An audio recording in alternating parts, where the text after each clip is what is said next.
Anyway, welcome for coming and welcome to Jenny. But before we start officially, I'm going to be Davey, and I'm the chair of the Melbourne branch of the Friends of Film and Sound Archive. First thing, of course, I want to do is to acknowledge that we are on Aboriginal land which has never been ceded, and we pay our respects to elders past, present and emerging. So having said that, Jenny Hocking is very well known to probably all of you. In fact, Emeritus Professor Jenny Hocking, AM, is very well known for her work, her researches and writings about Gough Whitlam and the Whitlam government.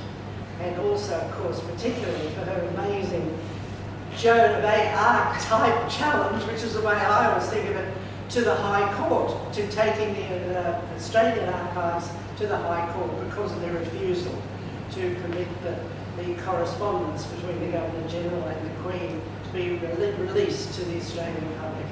She won, and wow. So thank you very much, Jenny, and over to you. Thank you, Gwenda. I don't think I'll use the microphone unless you think it's necessary. So, can anyone not hear me? Just sing out if you can't, and I'm happy to use it. But since we can have our close and personal chat here, I don't think I'll need to use the microphone. So thank you for asking me to the Melbourne National Film and Sound Archive, Friends of the National Film and Sound Archive. Thank you very much, Gwenda, for organising today and for organising this room, and thank you all for coming. What I want to talk about today is to give you a bit of a recap later on in my talk about where we are with the release of records from the National Archives and how, in my view, what I'm calling royal secrecy and royal censorship is still having a real impact on what we can and can't see in our own archival records, despite the success of our court case at the High Court, which rested on really pretty much that exact question. But I want to get into that by first situating it within a host of problems in the archives itself. Because I think our particular issue about royal secrecy, is this somebody trying to come in, Gwenda? Yes. I barely started, so we just paused until you got here. You realise how difficult this entrance is, so that's absolutely fine. And I was just beginning by saying that I will come to a general update on where we are with access to both the Governor-General's records specifically, but also royal documents from our archives in general a little bit later on. But I wanted to put that in the context of some really severe issues in the National Archives that I and many others are very, very concerned about, that I think is an important context to the additional problem that's often not recognised and not talked about, which is their wholesale monitoring of royal records and really keeping them within the archives regardless. And that is that the National Archives is at something of a turning point. It's threadbare, it's had over a decade of budget cuts and efficiency dividends that have been imposed upon it and all the cultural institutions over the last decade. It's been more or less 10% each year. And they've led to a dramatic reduction in staff, in resources, and the end point being really dramatic reduction in services to users. And I went to the archives not long ago and was really shocked by the way in which the reading room's now closed, a beautiful reading room that I write about in my book, The Palace Letters, how magnificent it is to look at archives there. Totally closed, and now the reading room is around the back, no natural light, because they want to use that beautiful reading room for commercial purposes. And that's just one way in which people using the archives are being affected, but the major way is a huge lead time in access to records if you ever get them at all. In 2013, the archives had over 400 staff, 429. By 2019, that's only 6 years later, that had shrunk to just over 300, which amounts to about a third of its staff being lost in just 6 years. So you can imagine the impact.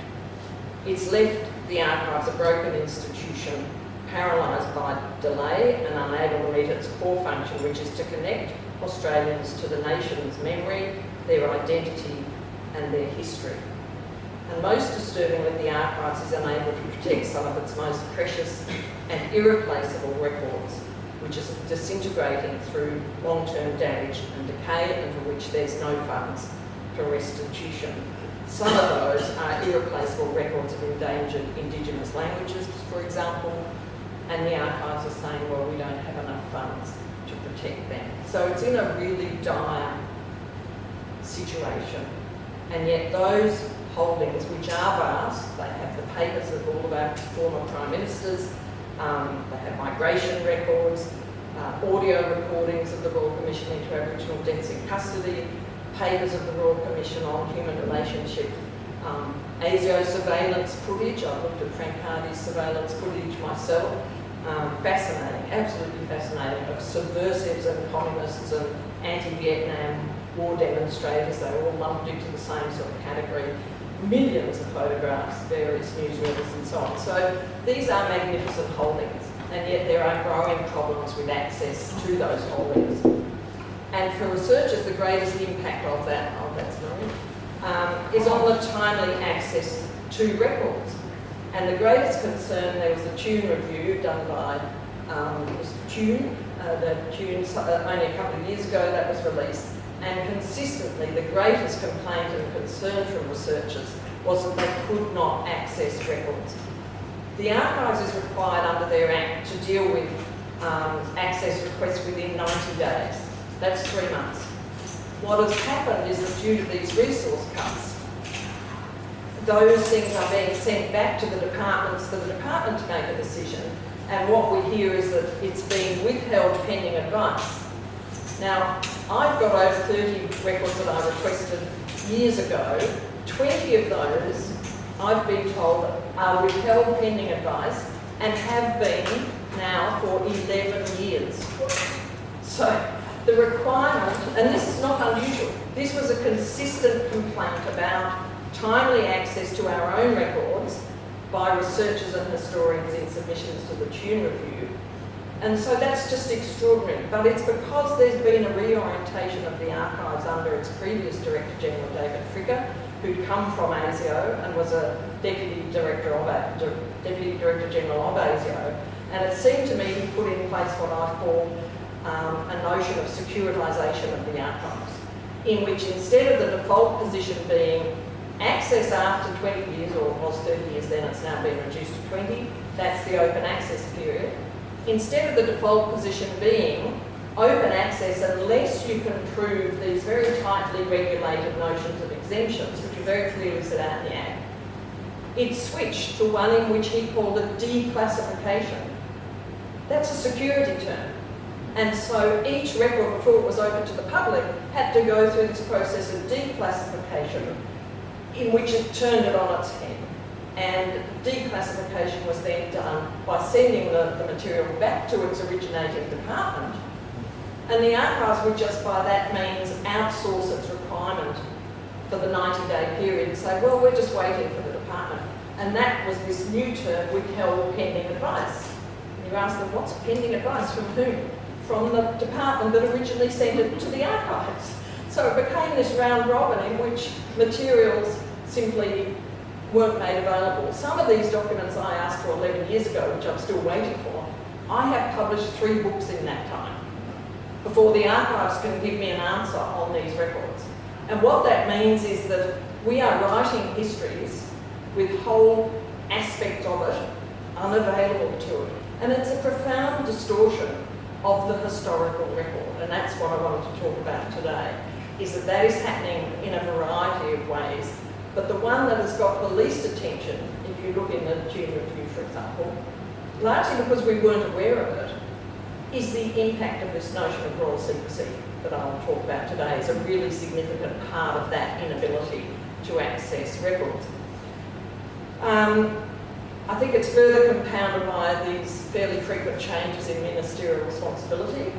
Over the last decade, the archives has been shifted like this sort of unwanted, an embarrassing relation at a Christmas party from Attorney Generals under Morrison government. Before that, it was with communications under the Rudd government. It then, for the bulk of my court case, was under the Attorney General George Brandis and then Christian Porter. And just last year, it shifted back again to communications under Tony Burke. So it's now again with the other cultural institutions. But that causes a sort of a loss of organisational memory, a shift in focus, and it hasn't been able to gain that continuity or strength from its senior personnel. There's been a new appointment as Director General of the Archives only a matter of months before the change of government, which I think was a great pity, because that appointment is somebody who is based still in Adelaide. At least he comes, Simon Frood, at least he comes from a background in state records, but he's not resident in Canberra as far as I understand it. And I've been told that by several people, that he commutes to Canberra every month for meetings, but is still based in South Australia. And yet the Archives needs an advocate. It needs an advocate in Canberra with the new government and the new minister, and it needs that to come from the Director General. So I'm concerned about the Archives, and that's why I wanted to mention those difficulties right up front. And there's also, of course, a real imbalance in some of the other funding, particularly under the Morrison government, for other cultural institutions, or namely one, and that is the Australian War Memorial. The Australian War Memorial is extremely generously funded, huge digitisation process, and it's just at the moment undergoing a massive refurbishment and extension, which is costing over $500 million. So, you know, we have the Archives with our own history and our own critical documents flailing to survive, losing some of its most precious materials, and the Australian War Memorial expanding, becoming a really glorified part of our, it's called cultural institutions. Many would say it shouldn't be considered under that rubric.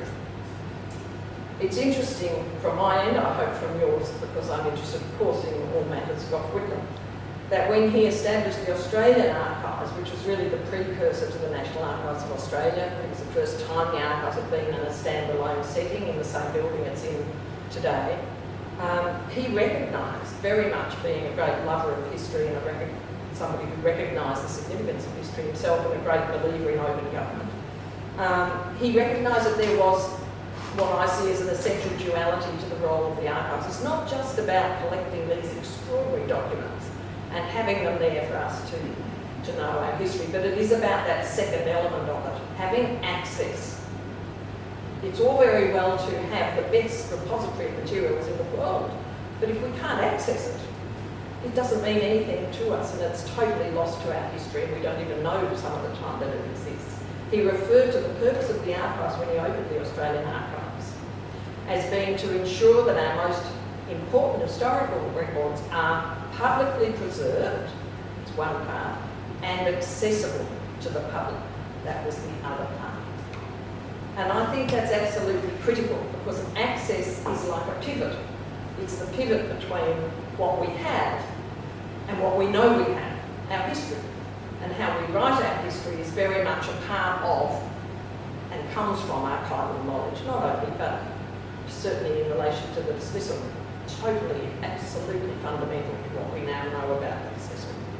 And it's that nexus between the history as we write it and the history as it's actually experienced that makes public access fundamental to our knowledge and our understanding of history. Because decisions on access, effectively, are decisions on what we can and can't know about our own history.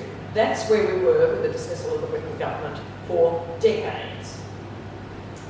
And there's no better example, in my view, of why access to records is so important to history than the dismissal of Gough Whitlam's own government by the Governor-General, Sir John Kerr, on the 11th of November 1975. Because the dismissal, but in particular the change in history of the dismissal, it's a very unusual history because it's contested, it's argued about, it's polarised, and if you look over time, it's changed really dramatically. And the points of change, each of them, has been around points at which there has been an archival revelation that has changed the way we understand the dismissal. I would say the first of these really dramatic waves came from Sir John Kerr's own papers, and it came when I was writing the biography of Gough Whitlam, or the biography, was then, pretty much the only one. But the second volume, to my absolute astonishment, an extraordinary 12-page description from Kerr of a series of meetings, all of them arranged in secret, carefully arranged in secret, sometimes changing the place they were meeting to make sure Gough Whitlam, the Prime Minister of the elected government, did not know he was meeting with Anthony Mason, who was then a sitting High Court Justice. For several months, and Kerr calls him my guide through that time, he works with Mason very closely on what are his powers, can he dismiss the government, how can he move towards dismissing the government, at what point should they bring the Chief Justice, Sir Garfield Barwick, into their discussions. Mason was far more significant in this than Garfield Barwick. We always knew of Barwick. Barwick was proud to have that role. The secret man, and they all knew of it. Barwick knew of it. There are letters between them saying, should we ever let the public know of Mason's role? And they all agreed, no, not until we're all dead, which I find absolutely appalling cowardice from these people in these senior positions who could play with our government at their will and yet decide we don't want anyone to know about this until later. So Mason refused to allow Kerr to publish these details. And Kerr, being Kerr, left the full story in his archives waiting for someone to come and find them, which I did. The effect of that was truly quite volcanic. And Mason came out the next day and made his first and only statement, public statement on that. He conceded that all of this had happened. He raised very little difference between it. In fact, he added an absolutely critical fact, which Kerr had not mentioned, but which I had actually asked him. I spoke to Mason twice before I released this, which was that he had actually written a letter of dismissal for Kerr to use when he dismissed Whitlam. He says now that letter was never used. Well, we have no way of knowing whether it was or wasn't. And it doesn't really matter. The fact is he was intricately involved with the dismissal at an active level. And that letter, even if it wasn't used, and particularly if it wasn't used, was written many days before the dismissal actually took place. So what it changed was what we had always been told was the story, the established story of the dismissal, which was pushed very much from day one, which was this was a solo action, no one else was involved, the poor Governor-General had to make what he called a lonely, agonising decision, totally on his own, speaking to no one. Malcolm Fraser didn't know anything. We know from the archives that's nonsense, that they had established secret communication through their phone lines. We know that from an interview with Reg Withers, his Senate leader. But the Queen didn't know. The palace had no involvement with his discussions whatsoever. And that Kerr spoke to no one else about it. That is the position that he put, that Fraser put, that was always in all of the history books, if you look back. Poor John Kerr had no other option. He was forced to do this because Whitlam wouldn't budge. There was no other avenue open to him. We now know, of course, thanks to the archives and research in the archives, particularly that came out in 2012 in my second volume, Gough Whitlam His Time, that he had spoken to Malcolm Fraser, that of course we now know he communicated over many months with both Prince Charles and the Queen through her private secretary about the prospect of possibly dismissing the government, all of it secret from the Prime Minister and the government. We know that he was in lengthy discussions with Sir Anthony Mason over that time. And we also know, which we should have known if we'd gone back to the original newspaper reports, there's never any secret about this, it just got dropped off the history, that Whitlam was always going to call a half-Senate election. Now, that was announced the day that supply was first blocked, and again, there's no secret about it, but it had somehow become a distant memory by the time a lot of the histories were written. It's really important to recall that, because there was a solution, there was an end point. It was the one the government had always said they would reach. If supply was still blocked after 3 or 4 weeks, they would have the half-Senate election, which was the only election due at that time. It's in the Constitution, the timing of a half-Senate election. And more than that, it had been discussed and agreed with Sir John Kerr himself over several weeks. You can see in the archives, which is fascinating, these rolling memos changing the possible dates, because all the states, all the territories had to be able to hold this election on the same Saturday. And so there's a series of letters showing that the dates are changed, the dates are arranged. And over the 4 days before the dismissal, Whitlam had discussed and agreed on the date with Kerr. The reason he was at Yarralumla on the 11th of November at 1 o'clock was because they'd finalised the wording for the letter just that morning in a phone conversation. He had the statement he was going to make in the House of Representatives that afternoon after Kerr had signed off on the House Senate election. And that document, Whitlam's statement to the House, is in the archives. And it's this really poignant reminder that here was the end point as he saw it on November the 11th. And it's written at the top, and it's in Kerr's papers, never used. So it's amazing to go through those documents. And the reason I recap all of that is that part of the material that I knew was so important, because all of it had been so important, were these tantalising glimpses of what I've called the palace letters. Kerr made multiple references to his correspondence with the Queen and with Prince Charles. He quotes from the letters in this journal he kept in 1980. He keeps extracts from about 7 or 8 of the letters, and that was a fascinating thing because I found this file called Extracts of Letters. I didn't know what was in it, but I was opening everything that looked vaguely interesting or unknown. And I managed to piece together by the fact that these letters, which were unmarked, I knew were deferential. I thought they're either to Sir Robert Menzies or they're to the palace.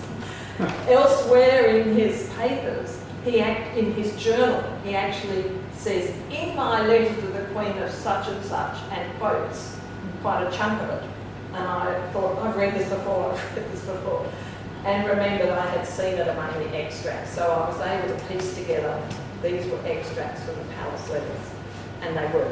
So when we took this court case, we were in a very unusual position. You normally can't do anything about royal secrecy because everything you want is secret.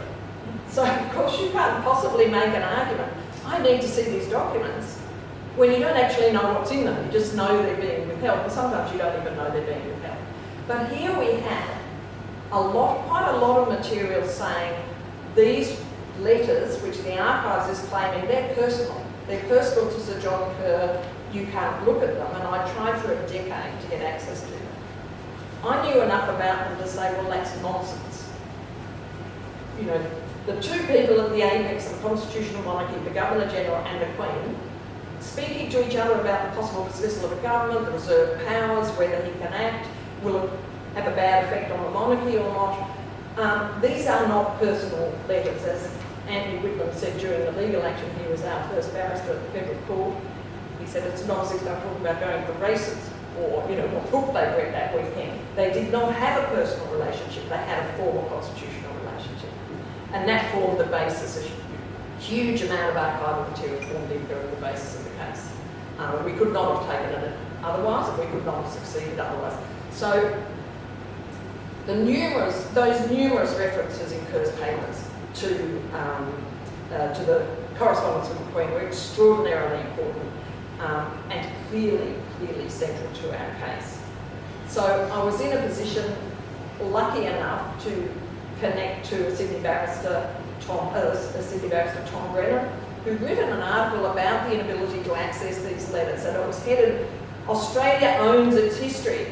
And of course I thought, yes, of course we do it. And I read this, it was just a purely chance find on the internet, where he was saying our Archives Act, the Australian Archives Act, already gives us the capacity to look at these letters.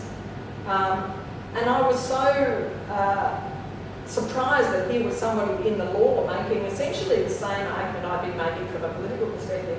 I wrote to him and said, look, I just read your piece. I just want you to know I totally agree. I've written about it in the dismissal dossier, which had only just come out, a book I had before I took the case.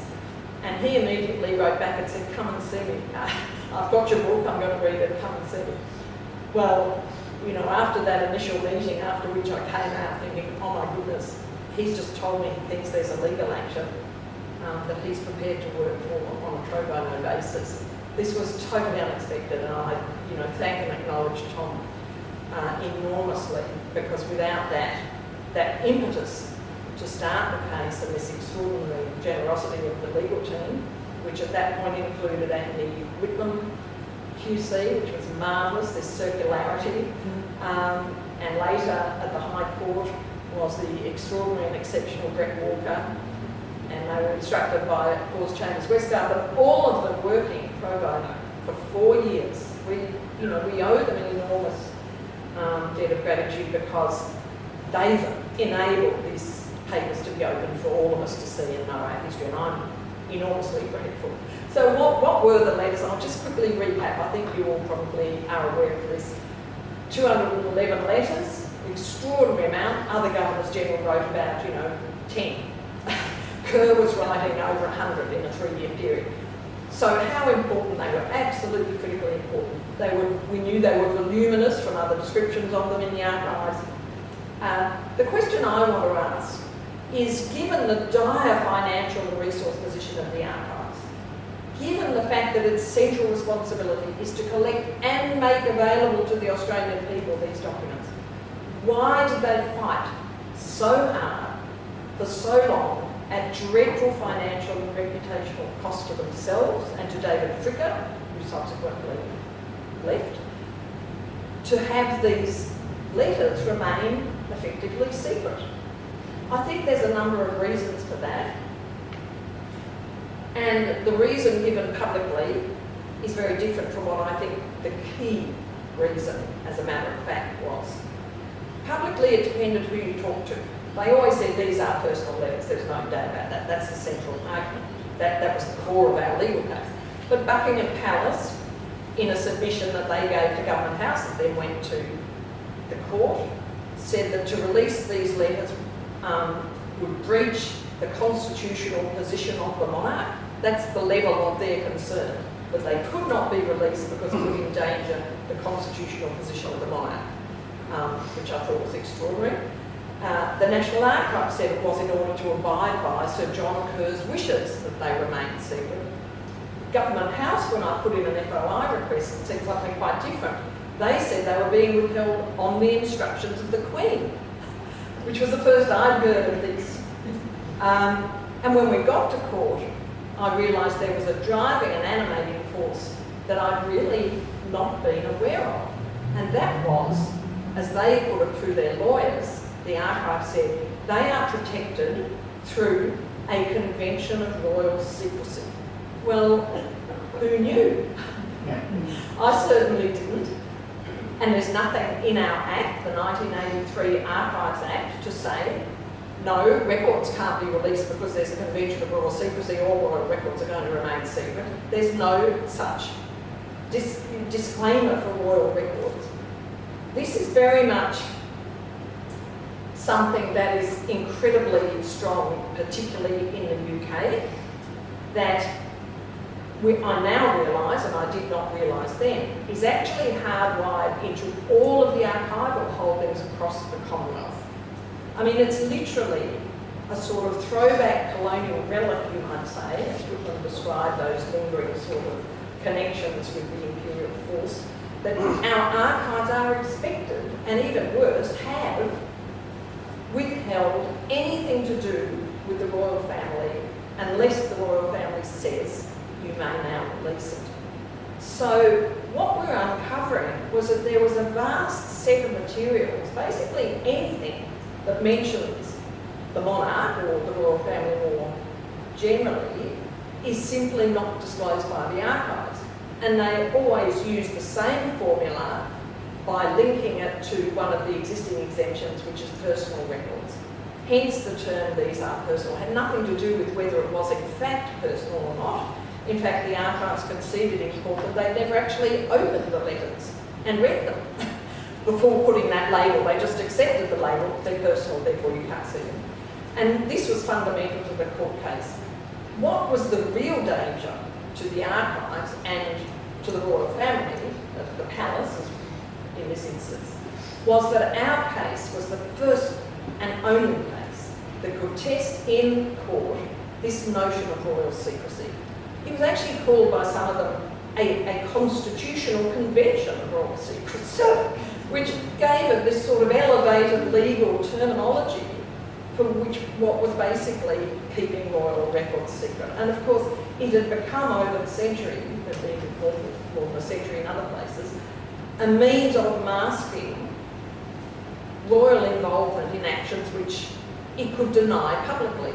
And the royal family, of course, as head of a constitutional monarchy, has to be politically neutral. This is the central notion. They follow advice of elected officials, of course they follow the advice of government ministers, but they also remain politically neutral. There's currently quite a deal of concern about our newly appointed head of state, King Charles III, being very involved in political matters, which is not what a constitutional monarch should be. Now, that has been successfully masked over the decades by secrecy. Two things I point you to that have shown the light of that. The first is what's called Prince Charles's spider letters, which were uncovered or asked for by the Guardian newspaper some years ago under FOI Act in the UK. And eventually they succeeded at every point. But it took 10 years because Buckingham Palace, contested this at every stage, as they did with our case. Eventually, the Guardian got access to these letters. And what they showed was that far from politically neutral, Charles had been writing to the Prime Minister and members of Prime Minister Blair's government, demanding particular policy positions on his favoured causes, demanding a change of policy, for example, on the fox hunt, which he supported, because he was an avid fox hunter, and so is Camilla. So, it was a shocking breach of that alleged political neutrality and non-involvement in political matters. It had been kept from us, again, under the guise of royal secrecy, and the Guardian succeeded in revealing that to us. And that's just one example. And the second one is the palace letters. For years we have been told that the Queen had no prior knowledge, the Queen was not involved. No member of the royal household had any part to play, that's the wording they used, had any part to play in the decision that Kerr made. Well, they had every part to play, and the letters have now revealed that. In a conversation with Prince Charles, 2 months before the dismissal, Kerr confided to him that he was fearing he may be in a position where he would have to consider dismissing the government. This is a month before supplies even blocked, but the Liberal coalition had been threatened to block supply for some time, so it was not an unexpected thing. He is confiding the possible dismissal of the government with Prince Charles, never speaking to the elected government or the Prime Minister about that prospect at all. So from that moment on, the Palace is aware of that possibility. The conversation is relayed, we now know, thanks to the letters, to the Queen, to the Queen's private secretary. They begin this conversation with Kerr about reserve powers, whether he has the power to do so. Letters show that he alerted them to the fact that he was contemplating not following the advice of the government, not following the advice of the Attorney General and the Solicitor General, whose advice was you have no grounds to act against the government while supply is still as yet unvoted in the Senate. And he let the Palace know that he was considering not following the advice of his ministry. The Palace is deeply involved, and it's time to come clear on that and acknowledge it. Just a matter of months after the dismissal Prince Charles sent, we now know, another letter released thanks to the court case, that Charles wrote to Kerr to congratulate him on the dismissal and congratulate him on his courageous and correct action, in his words. So, totally involved, totally aware of that prospect. They may not have known what day, what time, etc. That's not the point. The point is they were engaged in this discussion. Kerr took that, as he well might have, as Malcolm Turnbull has said, as encouragement to dismiss the government. It was a vastly improper set of conversations, and I've long been calling for an apology from Charles and a recognition that what he did was wrong, so that we can understand better in the future how our head of state, if if we do move to a republic, ought to behave. Let me move now to what I think is particularly important about the decision beyond the palace letters as we've understood it with Kerr and the palace. We argued in court that if they released those letters and found, as they did, that they were not personal, but that they formed part of the Commonwealth records, therefore open access after 20 years, they should also release the letters of all the other governors-general, which this time last year, finally, after 18 months, they did. So finally, we not only had the Kerr letters, but we had letters between the Governors-General and the Queen against her wishes, and that's really important to note. The court noted that and said we recognise that this is going against the Queen's express wishes. But we had broken through that veil of royal secrecy at a legal level, and they released all of those letters going back to Lord Casey right through to Sir William Dean, which gives us a magnificent point of comparison between the different Governors-General. It highlights just how out of the box Kerr's were. As I said, he's over 100 letters over a 3-year period. Sir Ninian Stephen had something like 30 letters over, I think, 5 years.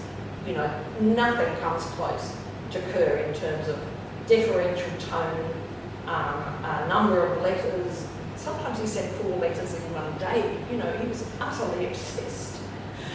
But none of them do what Kerr does in seeking advice and input from the palace.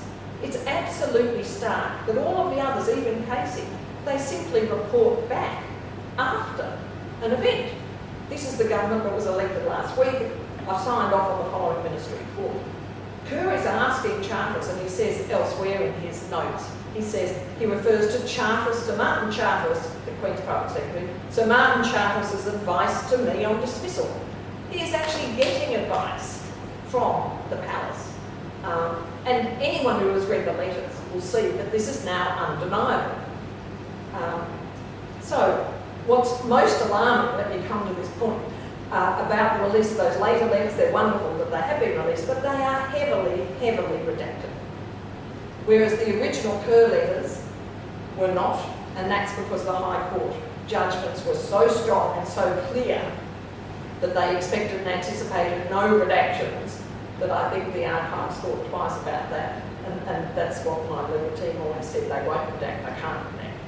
However, when it came to the 18 months later release of the other Governors-General's letters, it is really sadly full of redactions, and especially around the Republic referendum in 1999, which is such a pity, because there is such a rich set of materials there that we cannot see. And here again, we see the spectre of royal secrecy. We've been unable to access them. I've appealed against that to no effect. They're still redacted.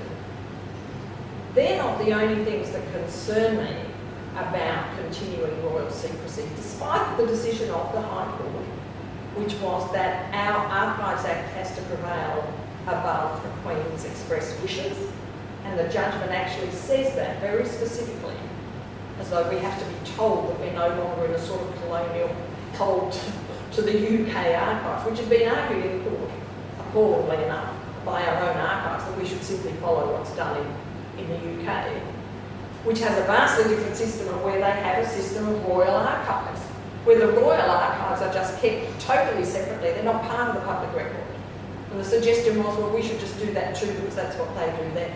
Well, I can assure you, High Court judges did not think very highly of that, because it was saying your law and your interpretation doesn't matter. What matters, yet again, is what they do in the British system. So our High Court threw that out, and it's important to note that. And yet we still have. And we still have not only things being retained, but I put in an FOI request to see why they're being retained. And that answer, together with questions from one of the senators in Senate estimates, show that they are being withheld and redacted on the advice of Buckingham Palace. So where we are today is that that goes on unchanged. And I was shocked when I saw that. They are sending it back to Buckingham Palace for vetting, in effect. And there are no secrets to vetting. Oh no. Kerr's papers were not only vetted in that way by the palace in terms of could we access them, no we couldn't, but other letters I found in the archive showed that his actual book, his memoir as he called it, to show the truth of what really happened is how he describes it in the introduction, except he doesn't. What he does is send the draft of his book to the palace. They ask for a copy and they come back to it and say, we are so delighted that you have omitted any mention of your exchanges with Sir Martin James. That is the palace letters. So there is no mention. You won't find any reference to any of the content of those letters. You will simply find him saying, of course I kept the palace informed through my regular updates. That's all he says. So he has made sure, because the palace has asked him to, that there is no public acknowledgement of how extensive those communications were, what they talked about, the fact that they raised the prospect of dismissal some months earlier. And that is an extraordinary vetting, but it's not uncommon. Anybody in the UK, historians who use the Royal Archives there, has to sign a document agreeing that the royal family will get a copy of it before it's released, that they were vetted, and that what can be published is only what they allow to be published. So what does that tell us about our history? It's telling us that we do not have a full, unexpurgated history. We have a history, and particularly in the UK, with histories that relate to matters that involve the royal family. It's a history that is the one they are allowed to tell. And I think that's becoming more and more recognised and of concern, particularly because, you know, we live in an age where we care about transparency, accountability, and these are notions that are totally alien to the royal family, the palace, and history. Their ability to craft their own historical narrative is fundamental to their survival. It's why I'm very interested in Prince Harry and Meghan and their revelations, because I think the great shock to everybody is not the, you know, internecine family matters. That's regrettably not all that uncommon. What's of greater interest and concern to them is that they have opened that or lifted that veil on what is normally secret. And that's a great danger to the royal family. So this notion of the great protection of royal secrecy is a very real one. And our cases, I think, gathered as we've gone on a little bit longer, moved past the dismissal. The underlying longer-term issue that is of interest to people is how we manage to set a legal precedent to overturn royal secrecy. I was contacted by an extraordinary group in the UK called Index on Censorship, which some of you may have heard of, that examines censorship all around the world, usually in heinous regimes, but they decided they would look in their own area and say, do we have censorship here in the UK? And the reason for that, and they have just put out a special issue on that, and it's fascinating and extraordinary. I do have an article about it in there, and they were very interested in the Palace Letters case. I'm the only case they could find that succeeded. But the other case that they had in there, which also succeeded but not with such, I think, good results in terms of its outcome, is a wonderful historian, Andrew Loney, L-O-W-N-I-E, who has written extensively about members of the royal family, particularly Lord Mountbatten. Funnily enough, Lord Mountbatten is the only other member of the family whose letters I've been able to access, who wrote also to Kerr, in just a matter of days after the dismissal, very, very similar language to Charles, congratulating him, saying it was a correct and courageous action, and then coming out and seeing him in Sydney only a matter of months later. Very close, and the royal family obviously intensely connected to Mountbatten in a number of ways. Mountbatten's papers, and I'll try and get through this quickly, Mountbatten's papers are huge and really important. They were bought by Southampton University following a fundraising campaign on the basis that these would be public, they'd be publicly available, and that the university was going to make them, buy them based on that basis. What Lionel found was that he was denied access to them, and certain parts of the Mountbatten papers were then kept from him. He took a series of actions very, very similar to my own, but under FOI. Mine was under the AAT here. Mine had to go to the federal court for different reasons. I did not. the AAT or FOI is not available to. But I can't go into that right now. But with Loney's case, he succeeded at every point. He won. There was no question. They should have been open. They should have been public. But the university kept refusing to open them. Cabinet documents came out that said we're forbidding them to be open. And it ended up where even though he was successful, key parts of Mountbatten's diaries, key parts of Mountbatten's letters are still not yet open.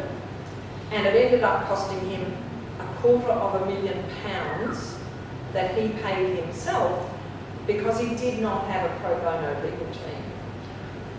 I mean, I would never have got into, I hope, looking at Darryl nervously, have got into that position of being so much, facing the potential for so much debt. But it should not be for individual historians or researchers to take a legal action to gain access to letters that are in fact already public. That's the outrage of both our cases, is that they were actually public documents. So I've had a lot to do with Andrew Loney because we're the only people we know who have taken comparable cases. I really feel for the position he's in, and he's still crowdfunding to try and cover some of that. But really it's a heroic effort.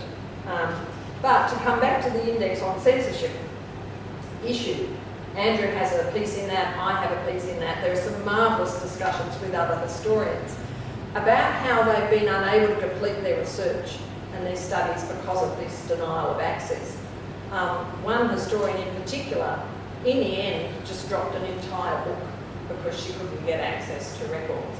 So it's having an immense effect on what our history is telling us. It's essentially putting forward a falsified narrative, one in which the royal family does not appear, not because they didn't have anything to do with it, but because we can't get the records about that involvement.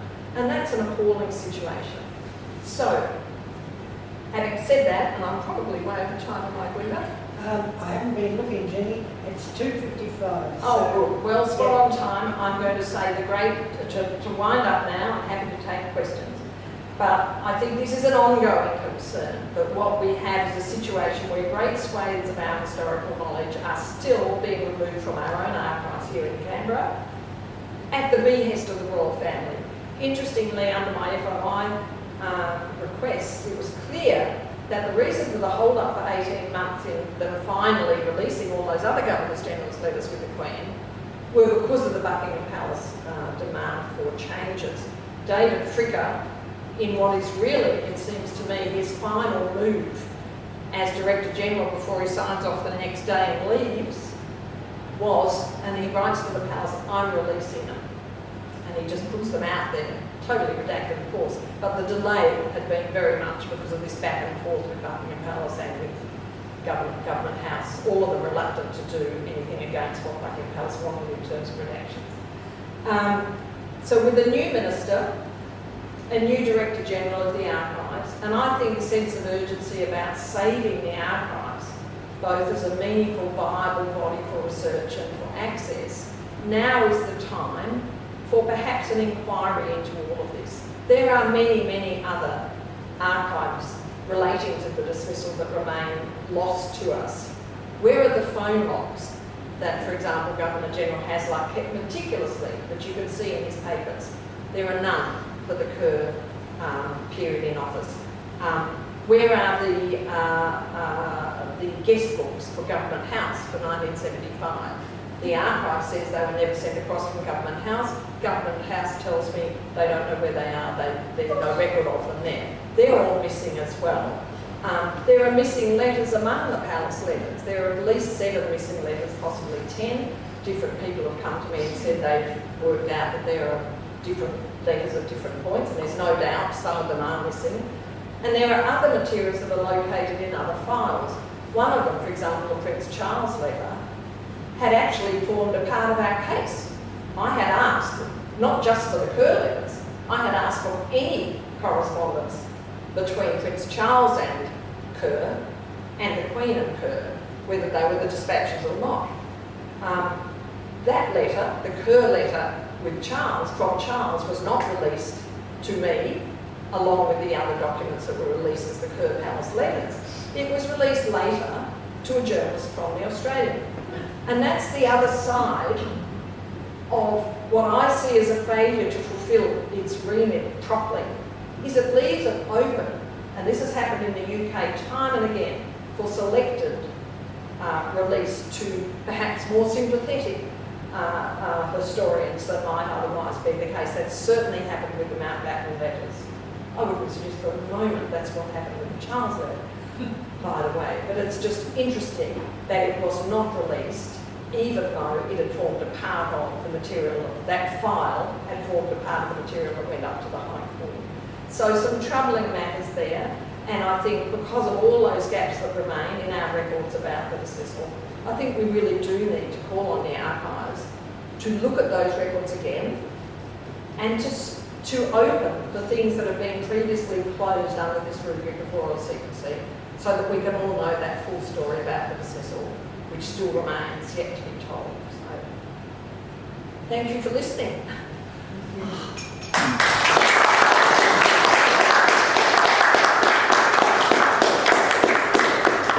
Thank you very much, Jenny. Yes, question or a comment, whatever. I'm sure I've got half a dozen, but to go back to the last thing you said about other archival documents and files that are still secret under your privilege on whatever they call it. I mean, you did a damn beautiful job at what you did, but how many other files are there in the National Archives that the royal family has said no? Well, this is the problem, is we just don't know. And that's the extraordinary thing, is that this is why this really was unique, a unique confluence of circumstances, is that because elsewhere in Kerr's papers I'd seen so many references to them and actual evidence of them, we were able to say this is what happened. But there could be screeds of them that we're completely unaware of. They don't appear in the catalogue. Not everything in the archives is in the catalogue. And, you know, it's impossible to get your head around what's there and what isn't, because we just don't know. We only see a tiny bit of the tip of the iceberg. For example, the other great swathe of material I've been asking for some time now is David Smith, the official secretary's David Smith's papers. Where are they? I mean, it seems no one can actually ever answer that question properly to me. They should have immediately come into the archives and have been catalogued and detailed and hopefully put up online. But I'm yet to get an adequate response about where they even are. David Smith died only, I think, this year or last year, very recently. But he was integral to this. He'd spent 6 months actually in Buckingham Palace during 1974, I think, or 1975, on a sort of exchange, the official secretary duties there and here, and was very closely involved, as we know, with all of that period. So of course his papers, which would have to be official papers under the Act, ought to have been immediately deposited. But it's one area that's very, very difficult to find, and as I said, it's really the unique circumstance of Kerr's letters that enabled us to even ask for them, let alone to take the case. Well, he could have, yeah. Who is the minister we should lobby? The Minister at the moment is Tony Burke. So it's coming out under the auspices of the other, you know, the cultural institutions, as they all do. And I always thought that was the right place for it. However, the constant changing from Attorney Generals to back to cultural institutions and communications has caused difficulties in itself. I actually think Dreyfus would have been a wonderful minister in this regard. And maybe it needs to be seen as something in and of itself, that because of its significance in our history, and because of the significance of the holdings and having access to them, maybe it ought to be under Prime Minister and Cabinet. I don't know, or Special Minister of State. I think all of those things actually need to be looked at. And I would like to see all of these other documents looked at. The problem is we're totally at the mercy of the archives for telling us what's there. And that hasn't always been, as the case sadly revealed, I'll be perfectly honest, hasn't always been truthful. I mean, I was initially told by the archives, as was the public, that these were Kerr's letters, that he had deposited them and he had set the terms of access. It was only once we asked to see those, it's called the instrument of deposit. It's the terms by which somebody deposits their private papers in the archive. We asked to see that. And only then did it transpire, yes, he did, he put in his own terms. But after he died, about 3 weeks, not long after he died, those terms were changed on the instructions of the Queen. And that's why Government House had told me they're withheld on the instructions of the Queen. Because subsequently, and only after Kerr died, how could they be personal to Kerr? He sets the records, but someone else could come in and change them. It just astonished us. And everybody talks about that change as being, oh, but the Queen reduced the time period during which they have to be kept closed. That was a part of it. But there was a second part, which was much more important, which was that the initial term said they could be released after consultation with the official secretary and the Queen's private secretary. What was changed was that that could only be with the approval, change from consultation to approval of the Queen's private secretary, which the change in effect gave the Queen's private secretary the final word on whether they could be released. And they were always fearful that they would be released, which is why that change was put in place. There was another, I won't go into it, but there was another point at which the archives actually had totally, basically lied to me early on when I'd asked to see, there was a whole copy of these letters, I'd asked to see that, and they told me that they were under the same conditions as Kerr's original letters. That was untrue. We again asked to see the terms. They should have been released to me 5 years earlier. So we had a series of very, I have to say, disturbing evidence has come forward from the archives. Anthony Whitlam described the archives' attitude to the court as, what was the word he used? Underhanded. Thank you. Very underhanded, which is a strong word for him. He's not given to strong terms like that, but he was shocked. So, yeah, I do think we need a proper overview of all of the materials about 1975. It's time, surely, I've used that term, but it's time that we knew and just had an open discussion about it. Because it is our history. It's, you know, one of the most important moments in our history, and surely now we can be open and frank about that. Could I ask, there's a whole swathe of ex-colonies around the world who must be keeping near to what was happening in Australia. I know some of the African countries are taking back possession of their archaeology and training their own archaeologists. So there must be historians in other parts of the world, in ex-colonial countries, who are wanting to have access and control over their own history. Have any ex-colonies contacted you about the precedent that you've created? No. I have had quite a lot to do with people in England about, you know, including Index on Censorship, but also the Republic Group, which has been following very closely, about opening up, using it as a precedent for their own archives. But there's another very similar, well, far more significant example about the Kenyan archives and about some of the colonial archives that is almost indescribable, that records in some of the colonies as they moved towards independence, there was wholesale destruction of records. I don't have all the details of it, but it was an extraordinary period of very, very careful, deliberate destruction of records that was so carefully managed that in some cases there was the creation of a whole mirror set of documents to take the public face of what was happening, so that massacres, for example in Kenya, the Mau Mau massacres, could be actually reconstituted as something other than what they were. The historian who found most of these, Carolyn Elkins, is exceptional.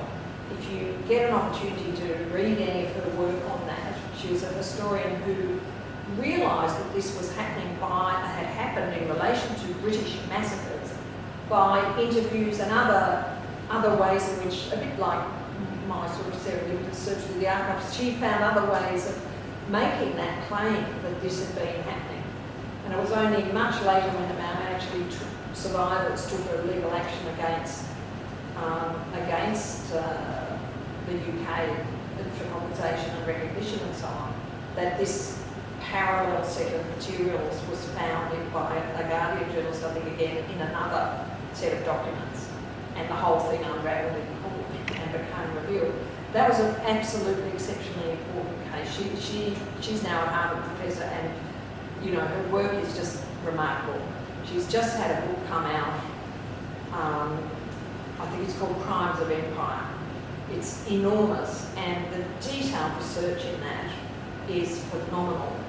She talks about Australia as well in terms of our treatment of Indigenous people, but the archival searches she's done is quite breathtaking. So I recommend that to you if you're interested in that field. Bill. Thanks for a fantastic talk, Jim. Just about, you mentioned there might be a need for inquiry into the National Archives. How much lobbying is going on at the moment towards reforming the deficiencies you have mentioned? What organisations might be involved in lobbying of that nature at the moment? Well, the Tune Review, which was only completed about, I think, 4 years ago, the government sat on it for 18 months before releasing it. It is intensely critical for all of these reasons. And the submissions that went before it from various well-known historians, but also the historical bodies like the Historical Association of Australia, the academies and so on, are about precisely all of these issues about the difficulties of accessing and writing history when the archives is such a damaged and broken institution. It was a consistent, totally consistent refrain. What it didn't look at, and what I didn't put forward a submission about, because I was just at that tail end of the court case and waiting to see what the outcome was about this whole area of royal secrecy. And that really was only revealed to me in the fullness of it as a result of the court case. And I think that's the problem, is that normally with secrecy, by its very nature, you don't know about it. And so now that we do know, it's almost like that needs to be an addendum. But there are bodies pushing very, very strongly, and I do expect, I have to say, I certainly hope that the budget is going to have a much better funding announcement for not just archives, but all of those bodies. When they announced the cultural policy, Tony Burke announced the cultural policy only a couple of months ago, he was very strong on all of the other areas, including writers and performers and so on. But he specifically said, I'm not dealing with the funding issues for the collecting institutions until the budget. So we await the budget and really, really hope that some of this is rectified. But I have to say, I was pretty, quite upset by the feeling in the archives when I was there a few months ago. It was a despondent organisation. Staff openly said to me how unhappy they were about the changes, the move from the reading room, from that lovely room to a sort of back block with no natural light. It just didn't have the same feeling of, it's the difference between having a feeling that their first priority is openness. And I don't get that feeling anymore. There's always a stymieing of access.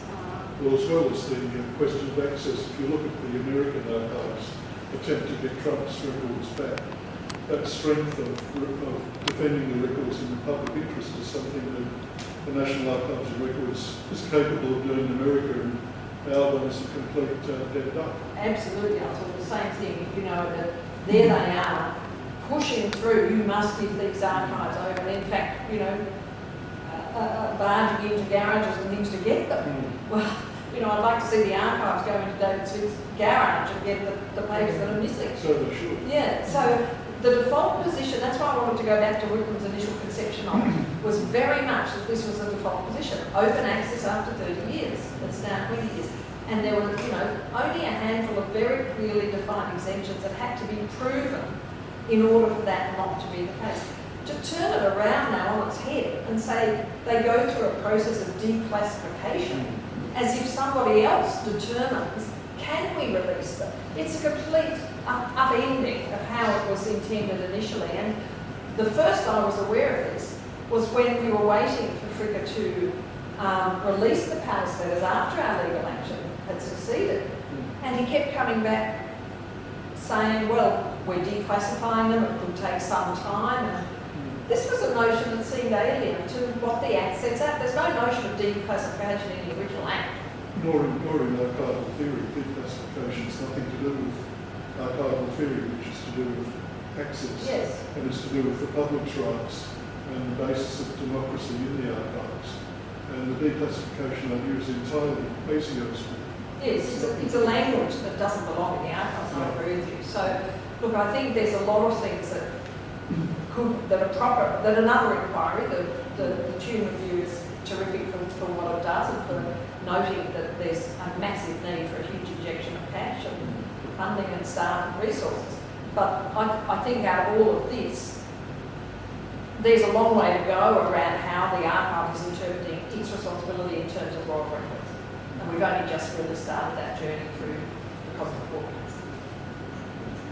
I'm going to ask Jenny a question that probably nobody else wants to ask, which is to say, does Harry's book Spare contribute anything of note or weight to this problem of the colonial print we're suffering from, Well, in terms of archives? I actually think, and I take a different view from a lot of people on this, I actually think it's very important. I think that whole set of, I suppose, breaking out of the royal mould, which has to be adhered to so tightly for it to survive, is important for giving us a window onto an institution and the way it's managed that we otherwise would not get. I mean, I find the treatment of Megan absolutely horrific by the media. And I actually wrote about this a few weeks ago and got very, very hot under the collar about it. And I had a piece in John Menadrew's wonderful Pearls and Irritation. And going back and looking at some of the media coverage of her, honestly, it was just gut-wrenching. It's been appalling. The royal family never spoke out and said, you know, this has to stop. You've got Jeremy Clarkson talking about, dreaming about her being naked, having excrement thrown at her in the streets, and saying, I hate her viscerally. That was a column that was thought appropriate to publish in The Sun in the UK. Did the palace come out and make a single comment about it? No. But they made a comment about the Roald Dahl just today, because Camilla likes Roald Dahl. I mean, what they're exposing is grotesque hypocrisy, and I think it is important, because the other thing it showed, and this is really what I wrote about in this article, is there's a very toxic nexus between the palace and its different little arms and the mainstream media. And that's something that I think has really distorted, again, another form of distortion of the way we see material coming out of Buckingham Palace. So I think it's important. I think it's also tremendously sad, both on a family level, on an individual level. Harry's obviously clearly someone who's had immense childhood trauma, that family, which is an institution and a family, both at once, you know, they both can't survive. It's almost as if the family suffers so the institution can survive. Clearly he felt that. I haven't actually read the book. I've heard sections of it, read sections of it, but I do think it's an unusual and important contribution to our understanding of the way monarchy functions and the way our monarchy functions. Because after all, the moment the Queen died, we all woke up the next morning and we had a new monarch. We have no say in that.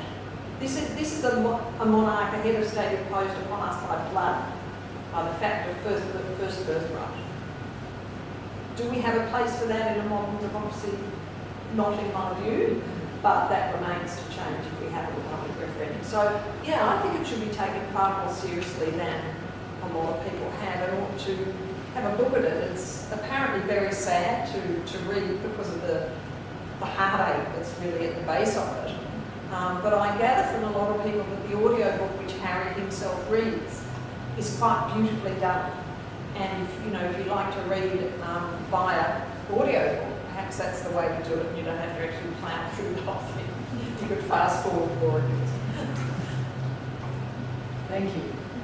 Are there any more comments or questions that anyone would like to ask? Yes. Trove was in the media recently. Is that the same as the archive?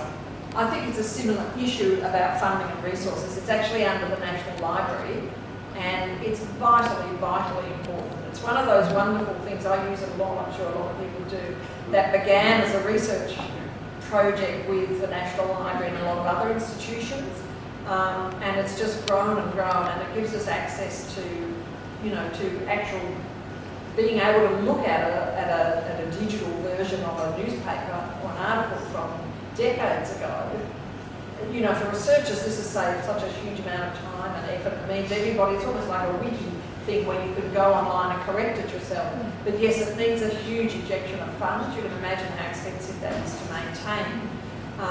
And I know they're desperately seeking that as well. Again, I fully expect that in the budget, I hope, there'll be an announcement for specifically for Trove, the National Library. The National Library is suffering just as much from these cuts, I should say, as any of the other institutions, particularly the archives.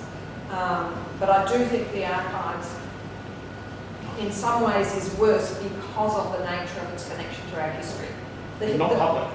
Yeah. As you say. Yeah, and perhaps the library and the archives together should form a different ministerial undertaking, perhaps under the Prime Minister and Cabinet, but it certainly needs more funds, yeah, no doubt about that. Just sort of following on from that, I note that the new strategic plan of the National Film and Sound Archive puts a lot of emphasis on accessibility, and digitisation, I guess, is the main method of accessibility. So that's probably positive. It wasn't a particularly overwhelming strategic plan, but that seemed to be a good bit of emphasis in that. I think with something like film and sound, yes. Digitisation, I'm coming more and more to see for the archives as the problem, not the solution. And I was going to talk about this today, but I talked too much. But I throw out my,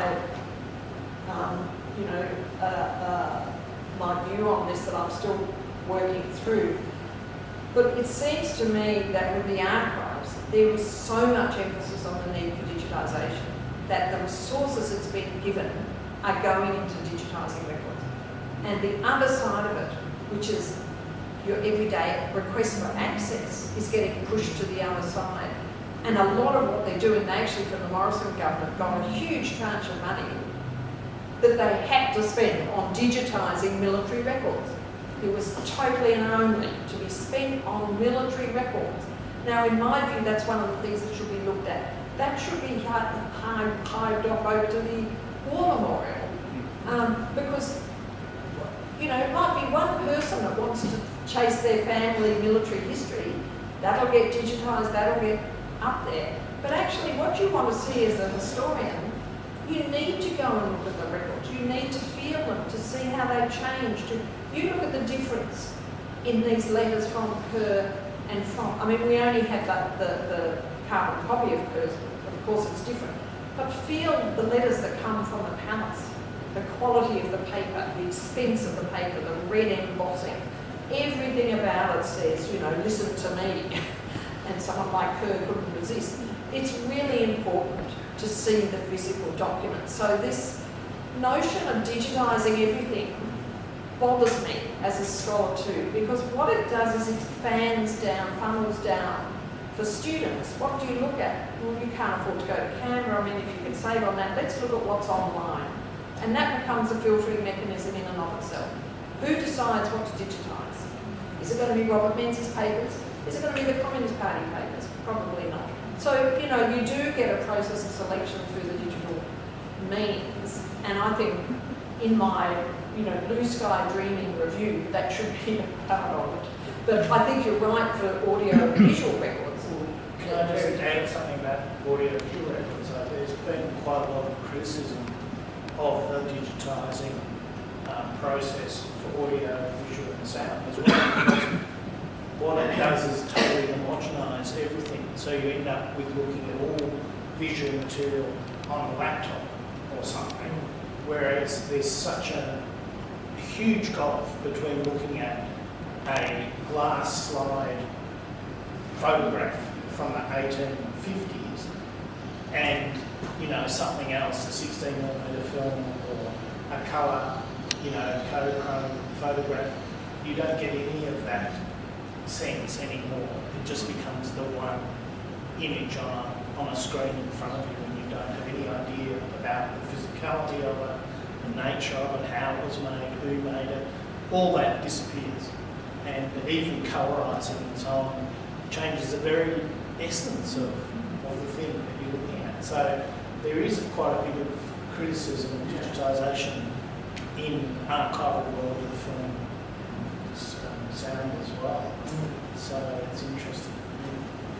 Yes, I think in both of them it starts to become a reason for funding a digitisation process rather than the sort of original purpose of both holdings, which is for people who can't have access. So I can see sort of both sides to that, the ease with which students can look at it, but on the other hand, we really need to retain the capacity to see things in situ.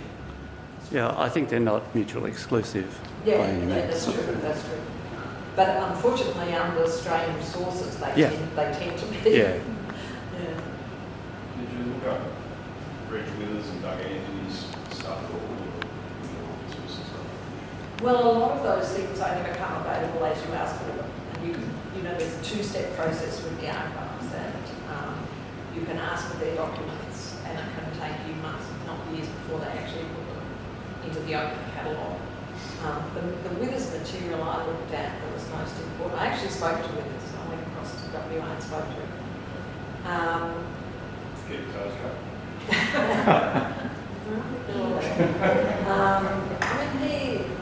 He laughs about it as though it was an amusing game, which I suppose that's how they saw it, a checkerboard game, and they won. He was one of the biggest bloody pushes. Oh, he was, totally.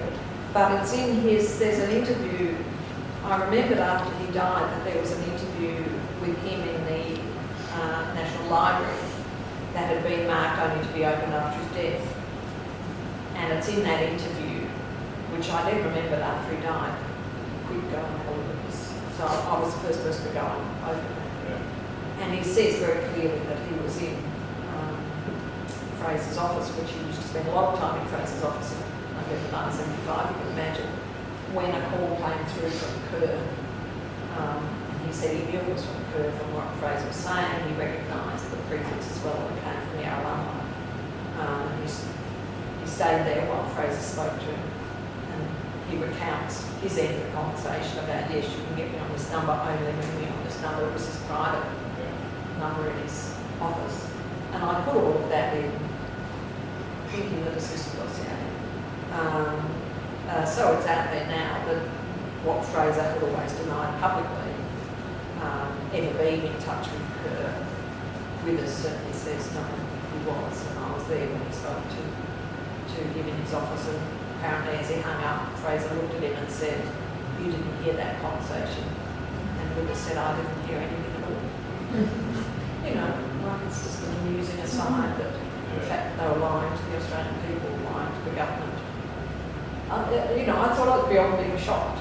I'm pretty shocked and upset about all of it. It's a terrible period in our history of betrayal and secrecy and all the rest of it. And I do think it's important to allow that to be known, because it's a sort of cautionary tale about behaviour in public office. Bit of a glum note to end on. Well, because a better note though is that given that you talk about the importance of looking at original documents and not just things that are being digitised, it's also we're very lucky to have had original person here today. That's right. Not a hologram. That is also being able to, and that's something we do try to do in the Friends of National Film. We do, as well as having stuck on Zoom because a long time because of it. It's wonderful to actually have you here in person, Jenny.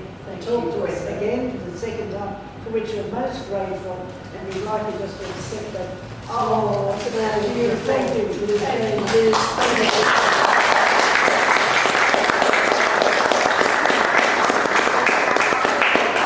I just want to important bodies like the Friend of the National Film and Sound Archive are, because you know what you're doing with all of this is letting people know how important our archival collections are, which I, of course, commend totally and excellently. Thank you for that wonderful opportunity to speak to you all, and keep going on with this excellent work. Thank you, Jenny, very much. Thank you for this lovely Thanks, class. everybody. Thank you.